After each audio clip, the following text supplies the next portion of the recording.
बात उस समय की है जब मिथुन काम ढूंढने के लिए भटक रहे थे। फिरोज खान उस समय बड़े मशहूर एक्टर होने के साथ ही एक प्रोड्यूसर भी थे।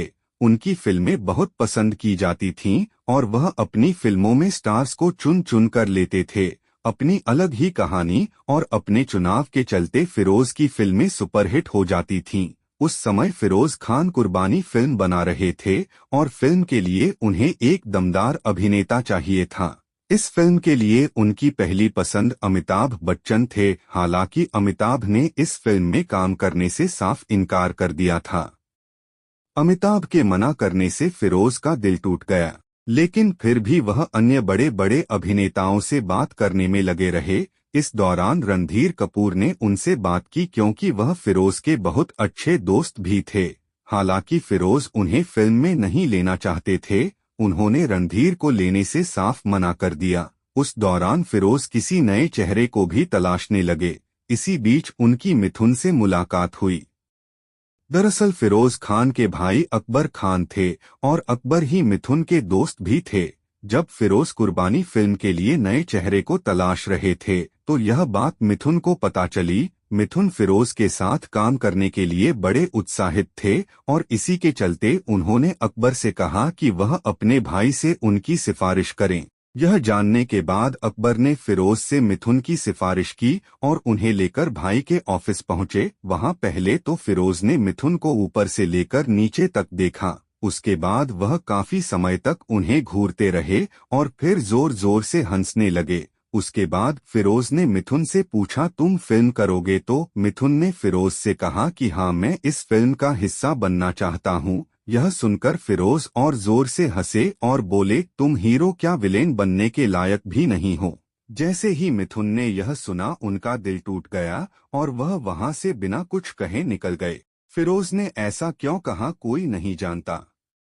मिथुन का दूसरा किस्सा उन दिनों का है जब मिथुन के पास गुजारा करने के लिए भी पैसे नहीं हुआ करते थे। अपने कैरियर के शुरुआती दिनों में मिथुन हर तरफ काम मांगने के लिए जा रहे थे।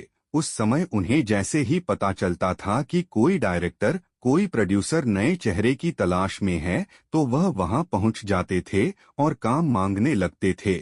ऐसे में एक बार जब उन्हें पता चला कि फिल्म मेकर मनमोहन देसाई एक नए चेहरे की तलाश में हैं, तो मिथुन उनके ऑफिस पहुंचे। वहां जाकर उन्होंने फिल्म मेकर मनमोहन देसाई से मुलाकात की और मिलते ही उन्होंने उनसे कहा कि मुझे कोई छोटा मोटा काम दे दीजिए। यह सुनते ही फिल्म मेकर मनमोहन देसाई ने पहले तो मिथुन को बहुत देर तक देखा और उसके बाद उन्होंने अपने पास से 10 रुपए निकालकर मिथुन को दे दिए और वहां से चले जाने को कहा।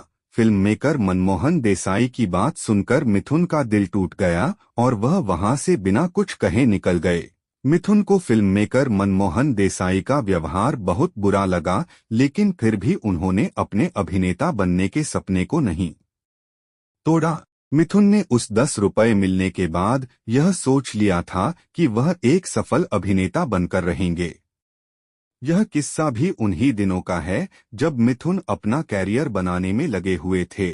मिथुन जब शुरू में काम खोज रहे थे तब उनका रंग काफी डार्क हुआ करता था। खैर, अब भी मिथुन के रंग में ज्यादा बदलाव नहीं हुआ है। वैसे मिथुन ने यह बात साबित कर दी कि काम से नाम बनता है, रंग रूप से नहीं। उस दौर में जितेंद्र काफी मशहूर एक्टर थे और उन्होंने कई हिट फिल्मों में काम किया था। उसी दौरान मिथुन स्ट्रगल कर रहे थे। उस समय मिथुन कई निर्माताओं के दफ्तर में काम मांगने के लिए पहुंच जाते थे, लेकिन कोई उन्हें काम देने के लिए तैयार ही नहीं था। उसी दौरान मिथुन रंगभेद का भी शिकार हुए थे। उस दौर में एक बार मिथुन एक निर्माता के दफ्तर में काम मांगने के लिए पहुंचे थे। उसी दौरान जितेंद्र वहां मौजूद थे। इस बीच जब उन्हें पता चला कि मिथुन वहां काम मांगने के लिए आए हैं तो उन्होंने कहा, इस काले को यदि हीरो के लिए फिल्म मिल जाए तो मैं मुंबई छोड़ दूंगा। उस समय मिथुन ने जब यह बात सुनी तो वह अपमान सहते हुए वहां से चुपचाप निकल गए। मास्टर स्ट्रोक चैनल में आज बस इतना ही। जल्द मुलाकात होगी एक नए अध्याय में। नमस्कार। चैनल को लाइक करें, कमेंट करें और सब्सक्राइब कर शेयर करें। धन्यवाद।